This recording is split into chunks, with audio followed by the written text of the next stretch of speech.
Get this little welfare baby out of my courtroom before she steals something."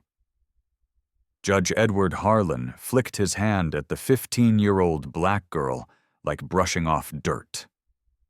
The all-white gallery exploded, howling, knee-slapping laughter. A woman clutched her purse tighter. Aaliyah Johnson trembled at the defense table, drowning in a thrift store blazer. Behind her, her father sat shackled in orange.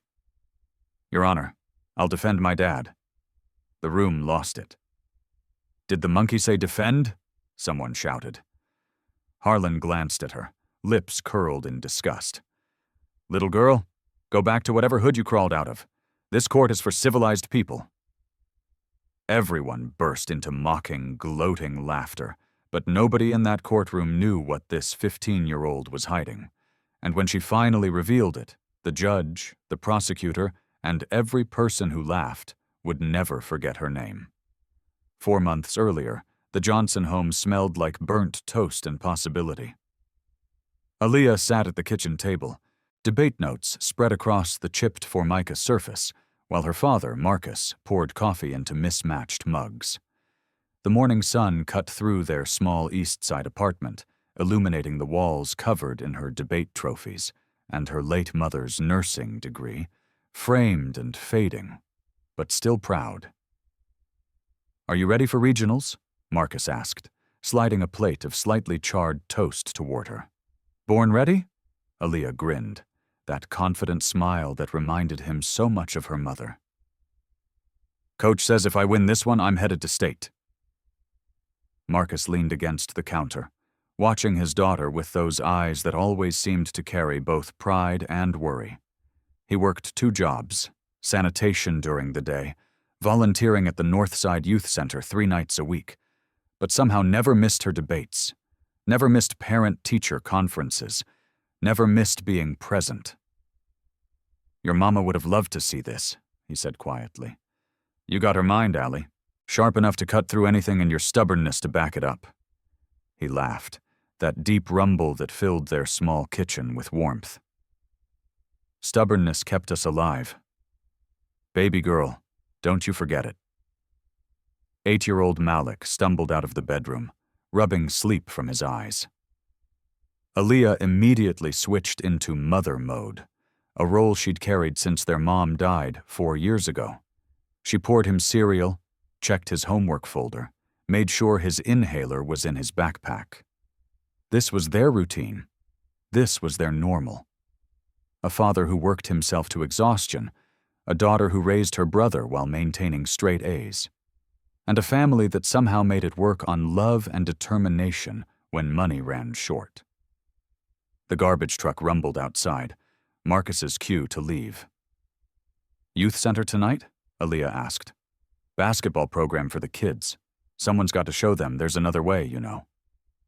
She knew her father had spent the last decade trying to prove that their neighborhood wasn't what the news said it was, that black men could be fathers, volunteers, pillars, that they deserved to be seen as human. He kissed both his children on the forehead and headed out the door, work boots heavy on the stairs. Aaliyah had no idea that would be the last normal morning they'd ever have. That evening, she was helping Malik with his math homework when the front door exploded inward. Not a knock, not a warrant announcement, just wood splintering, hinges screaming, and suddenly their living room was full of police officers with guns drawn and flashlights blinding. Marcus Johnson on the ground now. Her father had been sitting on the couch, still in his youth center shirt, a basketball tucked under his arm. He dropped it, hands up instantly, muscle memory from a lifetime of knowing how this worked. "There's been a mistake," Marcus said, voice steady despite the terror in his eyes. "I haven't done anything." Detective Robert Klein stepped forward, yanking Marcus's arms behind his back.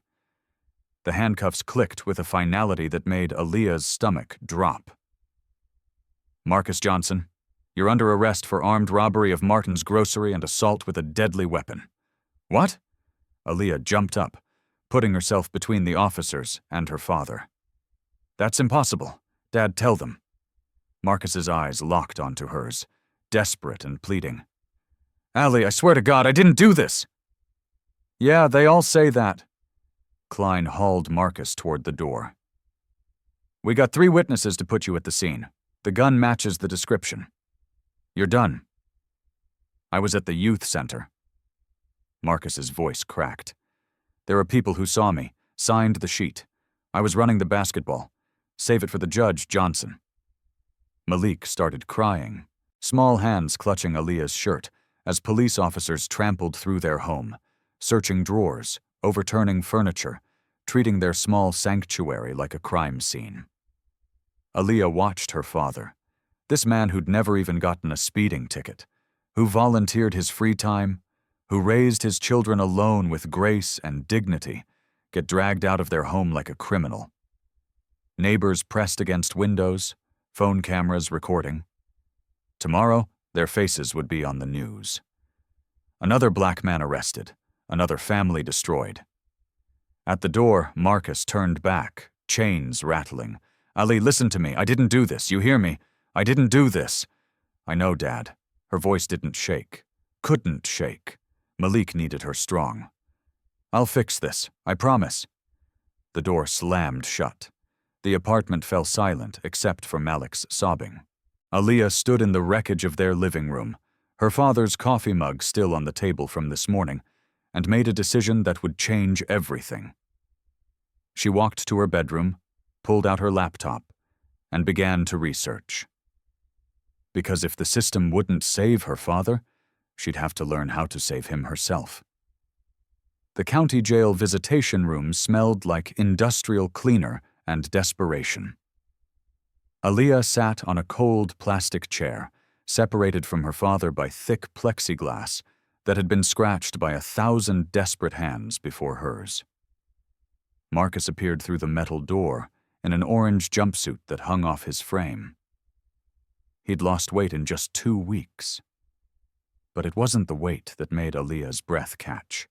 It was the bruises. His left eye was swollen shut. His lip was split. Dark purple marks ran down his neck. "Dad, what happened?" Aaliyah pressed her hand against the glass. Marcus picked up the phone receiver with shaking hands. "It's nothing, baby girl. Just don't lie to me." He exhaled slowly, the sound crackling through the cheap speaker. "Someone spread a rumor. Said I did things to kids. You know how it goes in here. Child predators don't last long."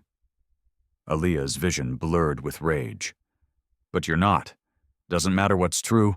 Matters what they believe." Marcus's good eye met hers. "Protective custody ain't protecting much. I can't survive 6 weeks here, Allie. I just can't." She watched her father, this strong man who'd raised 2 children alone, who'd never shown weakness, break down crying through prison plexiglass. "I'll get you out," Aaliyah whispered. "I promise." "How?" "You're 15. Emily's trying, but she's got 5 minutes for my case. The system don't care about the truth. It cares about convictions. Then I'll make it care." Marcus looked at his daughter, saw something in her eyes that scared and amazed him. "Baby, you can't fight this. Watch me." The phone clicked. The time was up. A guard yanked Marcus away. Aaliyah watched her father shuffle back through the metal door in chains, moving like a man who'd already accepted his fate. She refused to accept it.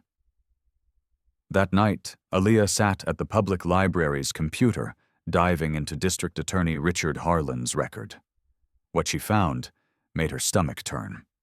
Harlan had prosecuted 47 cases in 3 years, 43 convictions. Every single one involved black defendants accused of crimes in or near white neighborhoods. Every single one relied heavily on eyewitness testimony. She clicked through news articles, court records, appeal denials. The pattern was undeniable. Then she found it. A speech Harlan gave at a civic club luncheon 2 years ago. She read his quote 3 times. "Some communities breed crime. Some individuals carry it in their DNA." My job is to protect law-abiding citizens from those who refuse to be civilized." The dog whistle was so loud, it was barely a whistle at all. Aaliyah dug deeper, found that Judge Edward Harlan had been Harlan's mentor, found photos of them at conferences, arms around each other. Caption: "Tough on crime team. They weren't even hiding it. This was a machine and everyone just let it run." She cross-referenced judges who presided over Harlan's cases. Harlan's name appeared on 32 of them, 31 convictions. The system wasn't broken. It was working exactly as designed. Aaliyah printed everything and walked home through streets that felt different now. Every police car made her flinch. The world had revealed itself as hostile. At home, the eviction notice waited on the kitchen table. 15 days. They were 15 days from losing their apartment. Marcus's paychecks had stopped. Rent was due. Utilities past due. Malik's asthma medication was running low. $70 they didn't have. Aaliyah opened the refrigerator. 3 eggs, half a loaf of bread, a mostly empty jar of peanut butter. Her phone rang, and Aunt Linda. "Baby, I heard about your daddy. This is too much for you to handle alone." "I'm handling it. You're a child, Aaliyah. Let me take Malik for a while. You can focus on school. Let the lawyer do her job. Her job is 5 minutes split between 63 cases. Then let her do those 5 minutes. What can you possibly do that a trained attorney can't?" The question hung in the air. Aaliyah looked at her college applications. Georgetown, Harvard, Yale, all half-finished, all requiring essays about overcoming adversity that now felt like cosmic jokes. "I can care more," Aaliyah said quietly. "I can care more than anyone else in that courtroom. Caring doesn't win cases, baby. Evidence does. Lawyers do. Then I'll find the evidence. I'll become the lawyer." Aunt Linda sighed. "You're throwing your future away." Aaliyah hung up. She sat in darkness, listening to Malik's wheezing breath from the bedroom, feeling the weight of impossible choices crushing her shoulders. She could send Malik to Aunt Linda's, focus on school, let Emily handle the case, watch her father get convicted, watch their family disintegrate, or she could fight. She pulled up a boarding school application for Malik. Good medical care, no cost to families in crisis. Her fingers hovered over the keyboard. "Are you giving up on Daddy?" Aaliyah spun around. Malik stood in the doorway, small and fragile in 2 big pajamas holding his inhaler. "No, baby, never. Mommy used to say you could do anything." Malik climbed into her lap. She was right, wasn't she? Aaliyah looked at her little brother, then at her mother's photo on the wall. That woman who died fighting a system that didn't value her life. "Yeah," Aaliyah whispered, closing the application. She was right. She opened a new window and searched. Can a minor assist in legal defense? The next morning, Aaliyah met Emily at a coffee shop near the courthouse. Emily looked worse than before. Dark circles, coffee-stained blouse, the weight of too many lost battles in her eyes. "I need to be honest with you," Emily said. "The DA offered a plea deal, 8 years instead of potentially 25. My father is innocent. The store owner identified him in a lineup. 3 witnesses place him at the scene. The jury will be mostly white, and Harlan is very good at what he does." Emily finally looked up. "I've been doing this for 12 years. I've learned to recognize which battles I can win, and my dad isn't one of them." Emily's silence was enough. "What if I told you I found timeline inconsistencies? What if the lineup was contaminated? My dad was the only black man who matched the age range. What if Harlan has a pattern of targeting black defendants with weak evidence?" Emily leaned forward. "What are you talking about?" Aaliyah pulled out her folders, organized, color-coded, meticulously researched, police reports with highlighted contradictions, witness statements that didn't align, GPS data from Marcus's work truck, the youth center sign-in sheet with his signature at 10:03 p.m. when the robbery occurred at 10:37. Emily flipped through the pages, her expression shifting from skepticism to surprise to hope. "How did you find all this? I read everything. Every document you gave me, every public record I could access, every case Harlan prosecuted in 5 years." Aaliyah met Emily's eyes. "I know you're overwhelmed, but I have every waking minute until trial." Emily sat back, studying this 15-year-old who'd just presented legal research that would have taken weeks to compile. "Even if this is valid, you can't present it. You're not a lawyer." Rule 1.06 of Criminal Procedure subsection C. Aaliyah said without hesitation, "The court may permit a non-attorney family member to assist in defense when circumstances warrant." Emily blinked. "How do you even know that? State v. Klein, 2019. My daughter helped present evidence. Conviction overturned. That's a technicality almost never granted. And even if I petition, Judge Harlan will humiliate you. He'll make an example of you. Let him try." Emily looked at this child and saw something she'd stopped seeing in herself years ago. Fire. Belief. The dangerous conviction that justice might actually be possible. "If I do this, Harlan will destroy you the moment you make a mistake. He'll mock you, shut you down, probably hold me in contempt. I know your father could get 25 years if we lose. What does he get if we do nothing? 8 years in a cage for a crime he didn't commit." Aaliyah's voice didn't waver. "At least this way we go down fighting." Emily gathered the folders, then looked at Aaliyah with something close to admiration. "You're either very brave or very foolish. Maybe both," Aaliyah said. "But I'm all my dad has." Emily pulled out her laptop and began typing. "Then let's give them a fight they'll never forget." Aaliyah spread the case files across her bedroom floor at 2:00 in the morning. Her eyes burned from hours of reading, but she couldn't stop. Every page revealed another crack in the prosecution's story.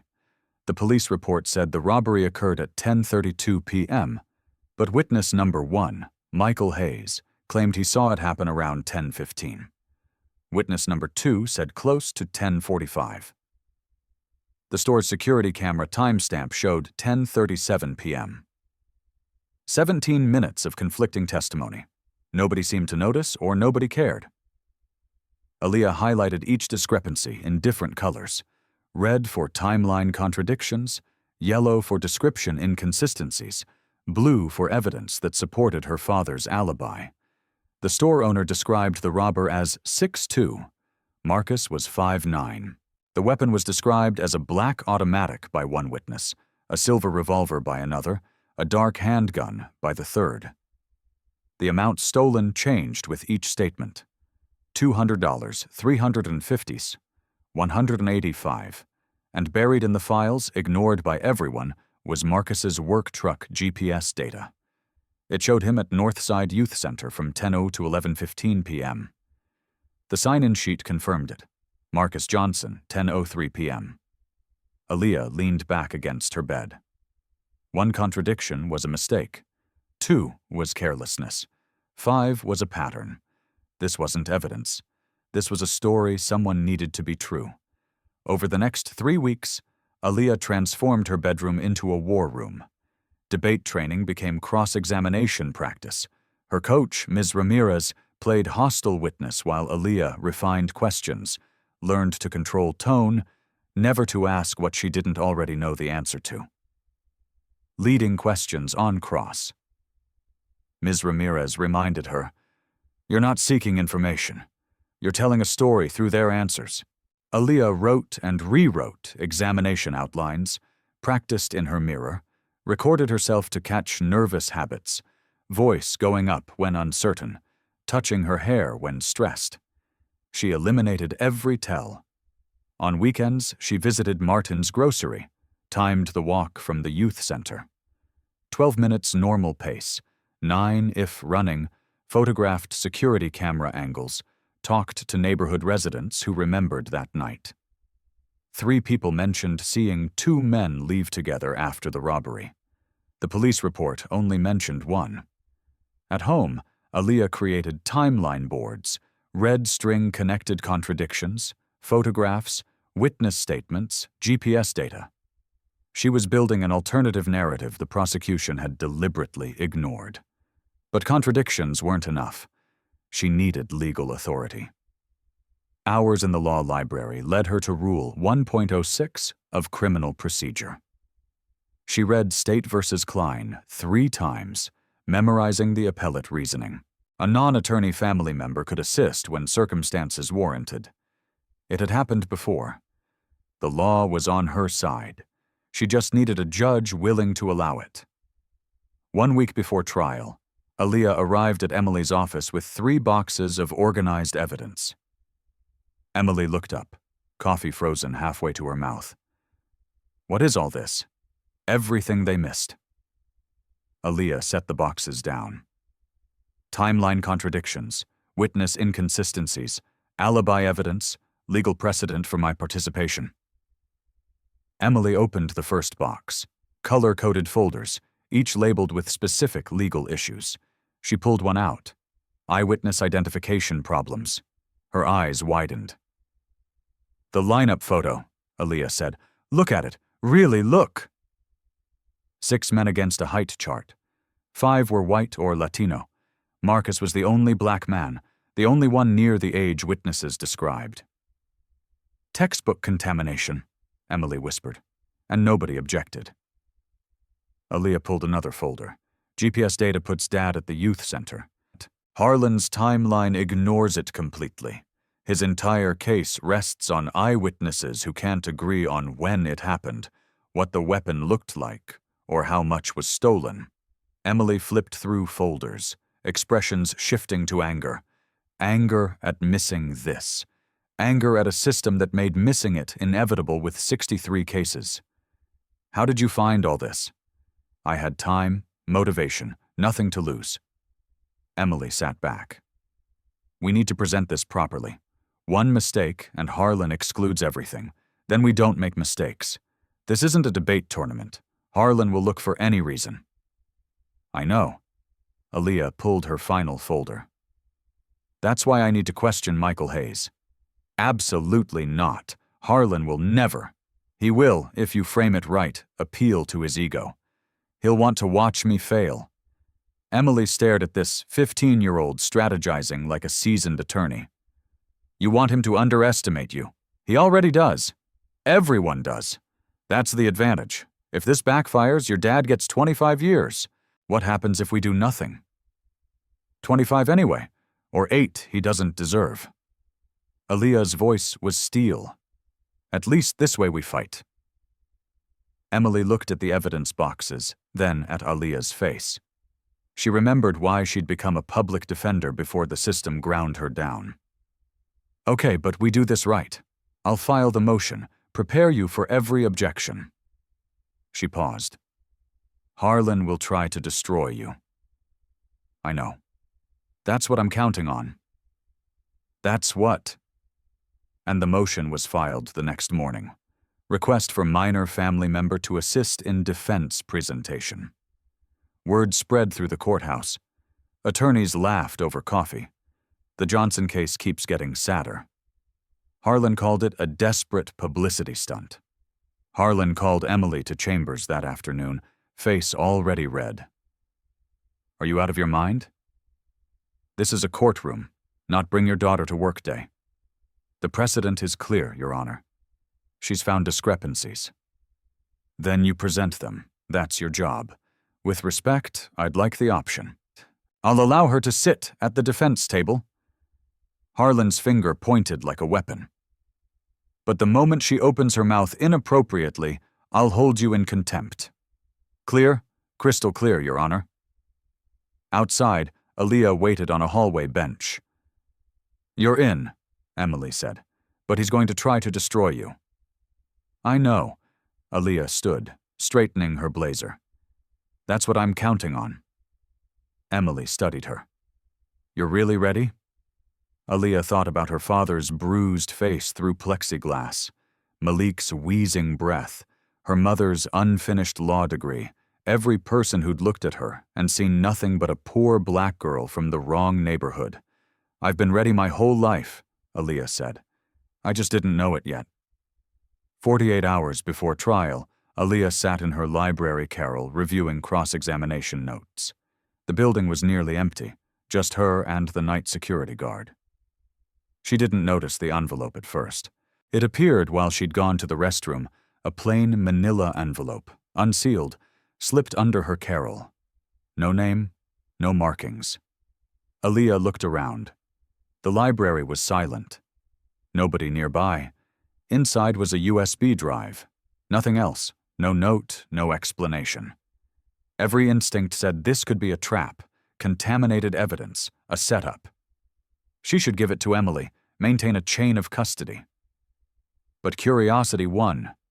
She used a public computer, not her laptop, and plugged in the drive. One file, Martin's grocery full security footage, MP4. Her hands trembled as she clicked. Black and white security footage. Time-stamped the night of the robbery. But this wasn't the 32-second clip in the police report. This was 15 full minutes. 10:20 p.m. A white man entered the store. Medium build, baseball cap, browsing aisles like any customer. He matched the general description witnesses gave of the robber. 10:30 p.m. The same man is still there, looking at magazines near the front, glancing at his watch, waiting. 10:37 p.m. A second man entered, purposeful, aggressive, went straight to the counter. 10:39 p.m. The robbery. The second man pulled a gun, demanded money, while the first man, the one who'd been waiting, stood still, watching, not hiding, not afraid, watching like he was supposed to be there. 10:41 p.m. Both men walked out together side by side, got into the same car, parked just out of frame. Aaliyah replayed it 3 times. The police had submitted only 30 seconds, 10:37 to 10:38, showing just the robbery. They'd cut everything before and after. Cut the first man entering and waiting. Cut them leaving together. This wasn't incomplete evidence. This was deliberately edited evidence. The witness, Michael Hayes, had claimed he entered during the robbery, was terrified, had hidden. But this video showed someone entering 10 minutes early, calmly waiting, coordinating. Hayes and the actual robber were working together. Aaliyah enhanced the final frames using library software. The car they walked to, she could make out a partial license plate, LMR4. She cross-referenced the detective's notes. That prefix belonged to a rental company. This wasn't mistaken identity. This was a setup. Hayes and his accomplice committed the robbery. Then Hayes returned to identify a suspect from a contaminated lineup. They picked Marcus because he was the only black man who roughly matched the age range, and the system had been happy to provide him. Aaliyah sat back, staring at the frozen frame. She had proof. Undeniable proof the prosecution's star witness was the real criminal. But she had a problem. Anonymous source. No chain of custody. No way to prove it hadn't been tampered with. If she gave it to Emily now, a judge might exclude it. 3 choices. Give it to Emily and risk exclusion, go public and risk mistrial, or use the information to guide cross-examination without introducing the video. Aaliyah ejected the USB drive and slipped it into her pocket. She wouldn't introduce the video. Not yet. She'd use what she knew to cross-examine Hayes, forcing him to lie under oath about details only someone who'd watched this footage would know. Let him commit to his story, then expose the contradictions. And if that didn't work, she still had the nuclear option. Her mother used to say, "The truth doesn't need tricks, it just needs someone brave enough to speak it." Aaliyah copied the file to a separate drive, deleted her browser history. Tomorrow, Michael Hayes will take the stand, and he had no idea what was waiting for him. The courthouse steps were packed with news vans and protesters when Aaliyah arrived on trial day. Signs waved in the morning air, justice for Marcus Johnson on one side, law and order on the other. Reporters shouted questions she didn't answer. She walked through the metal detectors holding her case files, Emily beside her. Inside the marble floors echoed with footsteps and whispered conversations. Everyone was watching. The courtroom was already full when they entered. Community supporters filled the left side of the gallery. On the right sat courthouse regulars and what looked like Harlan's invited guests, all white, all wearing expressions that said they'd already decided the verdict. Marcus was brought in wearing shackles. When he saw Aaliyah at the defense table, his eyes filled with tears. She gave him a small nod. "Stay strong." Richard Harlan sat at the prosecution table, confident smirk already in place. He dressed for cameras, expensive suit, flag pin on his lapel, the image of righteous authority. "All rise." Judge Harlan entered. Everyone stood.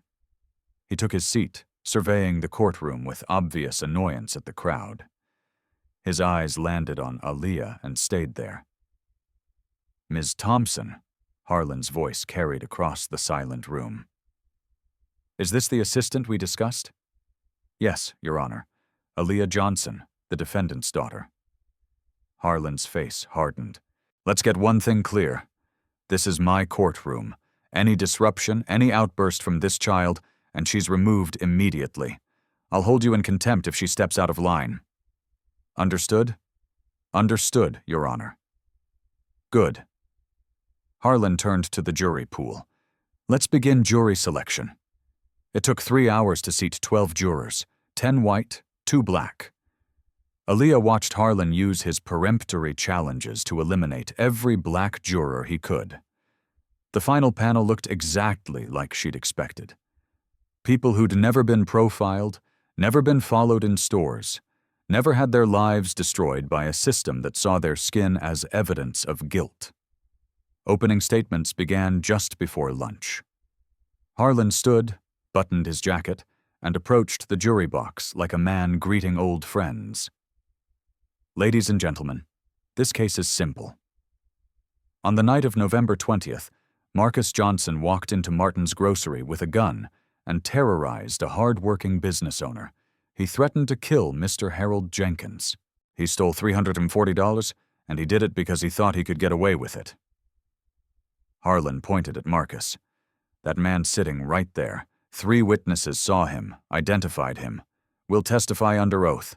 The evidence is overwhelming. The verdict should be swift. That is the face of crime in our community." Several jurors nodded. One woman clutched her purse tighter. Harlan sat down, satisfied. Emily stood for the defense, and Aaliyah could see her hands trembling slightly, but her voice was steady. "Members of the jury, the prosecution wants you to believe this is simple, but nothing about this case is simple.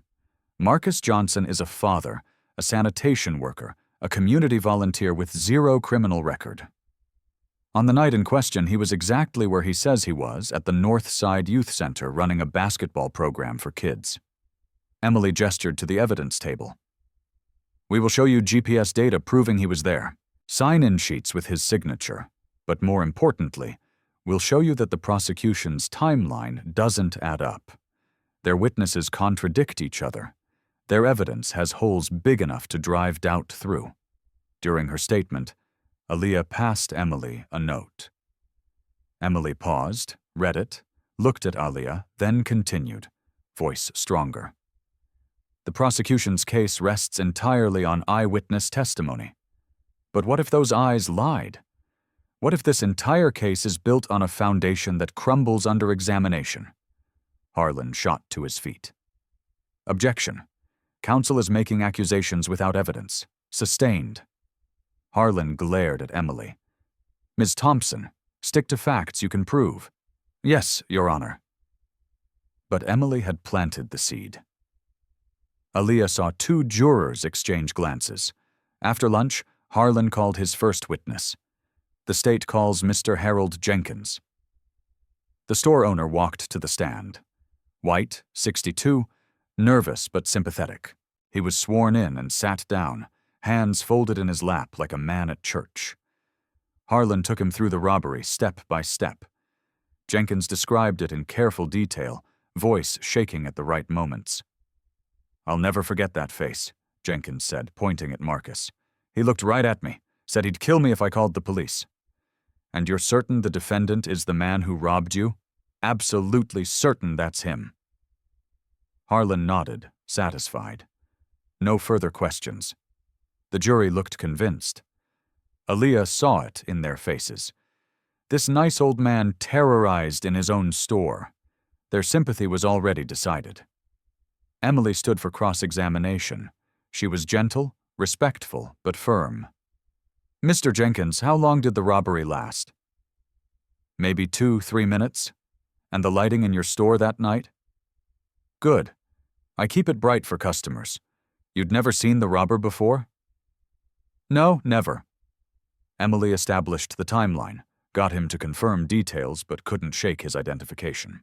Jenkins was too sympathetic, too certain. Then Aaliyah passed another note. Emily read it, hesitated, then asked, "Mr. Jenkins, when did you first call 911? Right after he left? And when did the police arrive? Maybe 15-20 minutes later. During those 15 minutes, did anyone else enter your store?" Jenkins paused.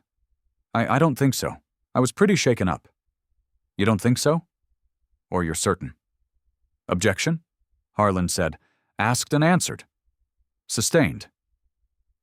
Emily sat down. The seed of doubt was small, but it was there. Harlan called recess for the day.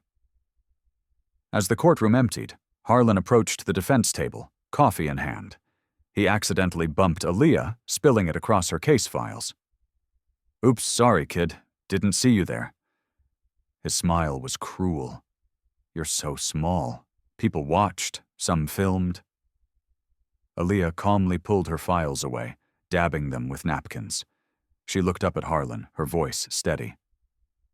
"It's okay, Mr. Harlan. I understand. Sometimes when you're focused on the wrong target, you miss what's right in front of you." Harlan's smirk faltered. "You'll see what I mean tomorrow." Aaliyah walked away, leaving him standing there. Tomorrow, Michael Hayes would take the stand, and everything would change. During lunch recess, Aaliyah locked herself in the courthouse bathroom. Finally, alone, she let the weight hit her. Her hands shook as she gripped the sink. Harlan's condescension, Harlan's cruelty, the jury's skeptical faces, Jenkins's testimony that had them nodding. She replayed Harlan's words. Any outburst from this child? What if they were right? What if she was just a 15-year-old playing dress-up, gambling with her father's life on nothing but belief in her own intelligence? What if intelligence wasn't enough? The bathroom door opened. 2 women entered talking. That poor child. Harlan shouldn't be allowed to talk to her that way. She shouldn't be in there at all. It's embarrassing. For who? She's fighting for her daddy. That takes more courage than anything that judge has ever done. Footsteps leaving. Aaliyah looked at her reflection, saw her mother's eyes, heard her voice.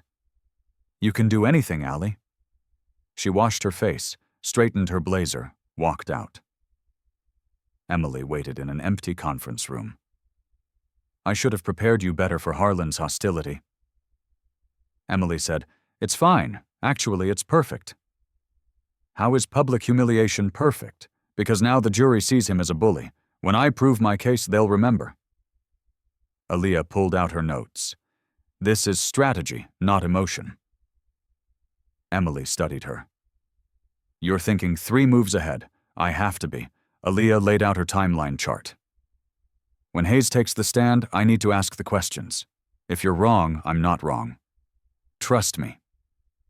Emily looked at the evidence, then at this remarkable girl who'd become the smartest person in the case. "Harlan will never allow it. Frame it as my one chance to participate meaningfully.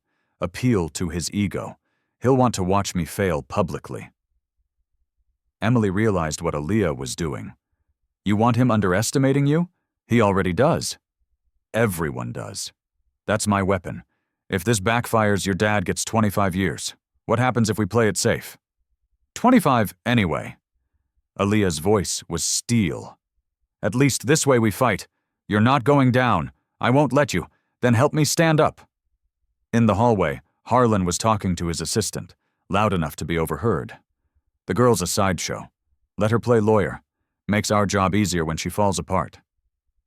He saw Aaliyah, walked toward her deliberately, shoulder-checking her. His briefcase knocked her files to the floor. Watch where you're going, kid. Stay in your lane. People stared, some with pity, others with amusement. Aaliyah gathered her papers, stood, and looked at Harlan's retreating back. Let them underestimate her. Tomorrow, they'd learn the truth. Court resumed at 2. The gallery was more packed. Word had spread about the child lawyer. Harlan entered, annoyed by the attention. Emily stood.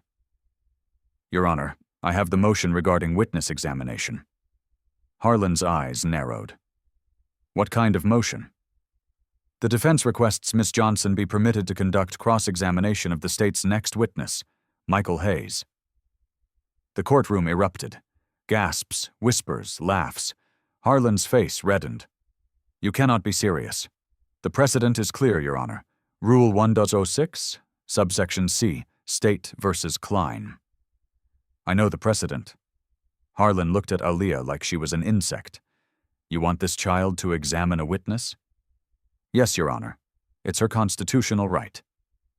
Harlan leaned back, cruel smile forming. Fine. Let the child have her moment. When it falls apart, we'll proceed with actual attorneys.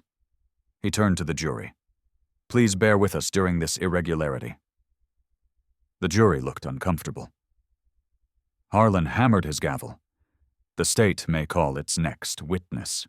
Harlan stood radiating confidence. The state calls Mr. Michael Hayes. The doors opened. Michael Hayes entered. 34. White, clean-cut, pressed shirt and tie.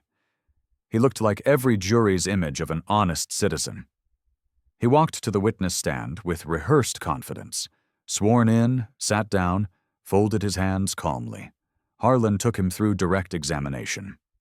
Hayes described entering the store around 10:35 p.m., seeing a black man matching Marcus's description, terror of watching the robbery, hiding behind a display. I'll never forget his face, Hayes said, looking at Marcus. Those eyes, that's definitely him. The jury was buying it. Hayes was perfect, just nervous enough to seem authentic, detailed enough to seem credible. Harlan finished. Your witness, Miss Johnson. Harlan looked at Aaliyah. Your witness, young lady. Try not to embarrass yourself. The gallery held its breath. Aaliyah stood slowly, gathered her notes, walked to the lectern. Every eye on her. The small black girl in the too big blazer about to question a grown white man who'd already convinced the jury. She adjusted the microphone down. The courtroom waited. Michael Hayes smiled slightly. He had no idea what was coming. Aaliyah's voice came out steady. Good afternoon, Mr. Hayes. Hayes leaned back, dismissive. Afternoon. Thank you for being here. I just have a few questions. Sure, sweetheart. A ripple went through the gallery. The condescension was noted.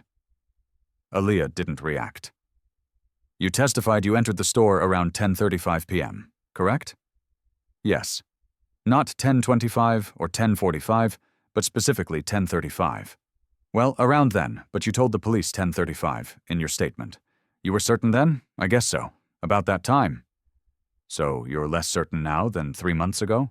Harlan stood. Objection. Argumentative. Ms. Johnson, Harlan said, ask questions. Don't argue. Yes, Your Honor. Aaliyah turned back. You said you ducked behind a display. Which display? The chip display by the coolers. So you were hiding, scared for your life? Yes. Terrified. but you could see the robber clearly enough to identify him months later. He was only a few feet away while hiding behind the chip display. Yes. Aaliyah pulled out a diagram. Your Honor, may I approach? Harlan waved. Proceed. She showed Hayes the diagram. Jurors leaned forward. Is this an accurate layout of Martin's grocery? Hayes studied it, less confident now. Looks about right. This is the chip display by the coolers. Yes, and the register is here 22 FT away, 3 aisles between them. I guess so. You were hiding, terrified with 3 aisles and 22 FT between you and the robbery, but saw his face clearly enough to identify him 3 months later. Hayes shifted. I have good eyesight. A juror wrote something down. Mr. Hayes, when did you give your statement to the police? The next day. Did you return to the store that night? No. You went straight home? Yes. How did you get to the police station the next day? Hayes looked confused. I drove in your own car. Yes. Not a rental car. Hayes froze. What? Simple question. Did you drive a rental car to the police station? I know, my own car. What about the night of the robbery? Harlan jumped up. Objection. Relevance. I'm establishing credibility, Your Honor. Harlan leaned forward, interested. I'll allow it. Answer, Mr. Hayes. Hayes's forehead showed sweat. I don't remember. You don't remember renting a car 3 months ago? I might have. My car was in the shop. Aaliyah pulled a document. Your Honor, Defense Exhibit A. She held up a rental agreement. The courtroom went silent. This is a rental agreement from Quick Rent, dated November 19th, the day before the robbery. The renter is Michael Hayes. The gallery gasped. Harlan shot up. Where did she get that? Public record, Your Honor. Obtained through proper legal request. Harlan studied it. I'll allow it. Continue. Aaliyah turned to Hayes, whose face had paled. Mr. Hayes, why did you need a rental? My car was in the shop. Really? Another document. I have your mechanics records. No service that week? Hayes's jaw clenched. I forget. Maybe the week before. Where is this rental car now? I returned it. Police never examined it? I don't know. You don't know if police examined evidence related to a crime you witnessed? Hayes gripped the armrests. I just returned it. Aaliyah pulled out an enlarged photograph. Do you recognize this license plate? LMR 482. Hayes stared silent. That's your rental car. And this photograph shows it parked outside Martin's grocery at 10:21 p.m., 16 minutes before the robbery. The courtroom erupted. Harlan's gavel pounded. And this Aaliyah produced another photo shows the same vehicle leaving at 10:43 p.m. with 2 occupants. Hayes stood suddenly. This is insane. I'm the victim. Sit down, Mr. Hayes, Harlan commanded. She's twisting everything. Sit down now. Hayes sat, chest heaving. Aaliyah remained calm. Did you know the actual robber before that night? No. Did you coordinate with him? Did someone pay you to identify Marcus Johnson? Hayes's face twisted. I want a lawyer. I'm not answering anymore. The courtroom exploded. Harlan's gavel thundered. Order. Emily stood. Your Honor, the prosecution's case rests on this witness if he's invoking Fifth Amendment rights. Harlan raised his hand. He looked at Harlan with fury. Mr. Harlan, do you have any other evidence linking the defendant to this crime? Harlan stood drained. The store owner's identification. Based on the lineup, this witness confirmed any physical evidence, DNA, fingerprints. Harlan's silence answered.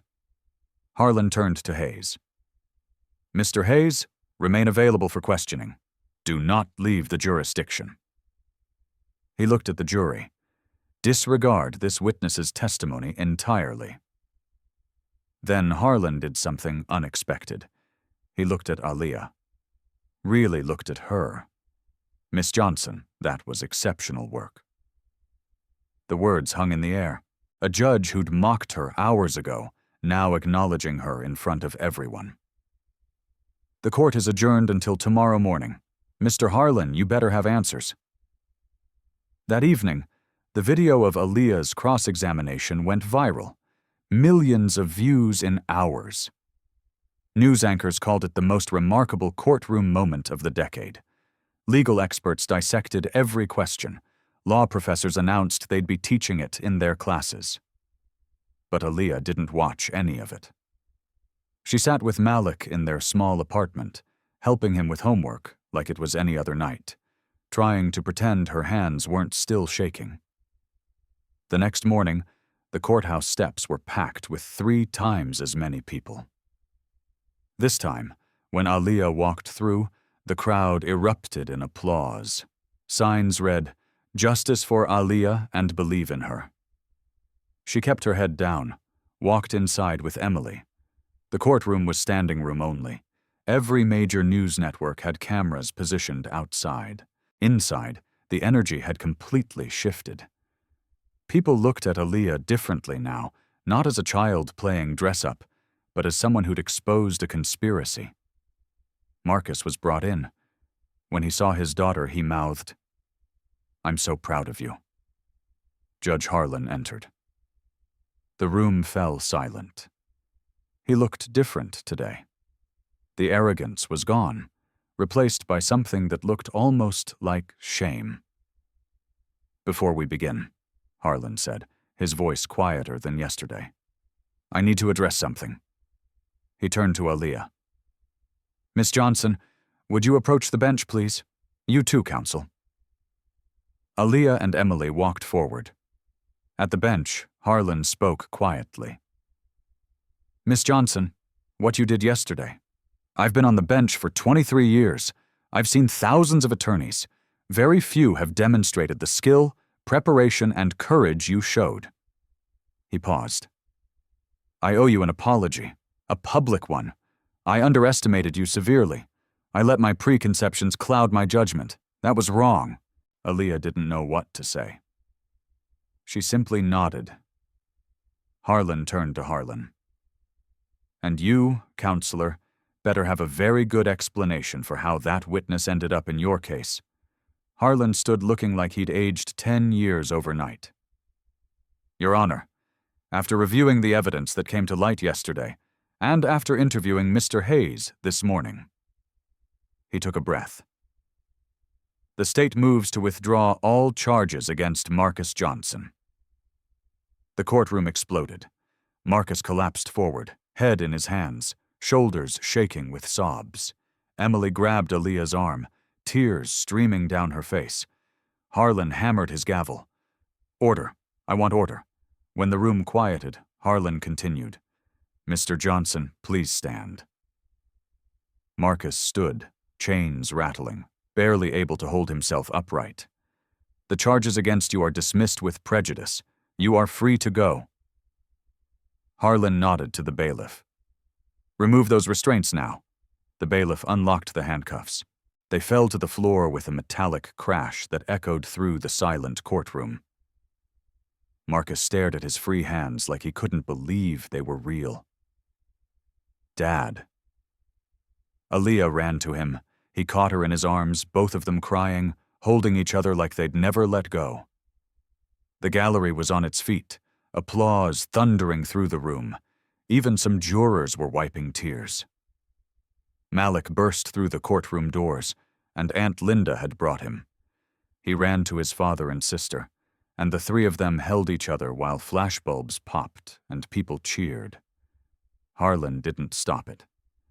He sat back and let the moment happen. When the noise finally died down, Harlan spoke again.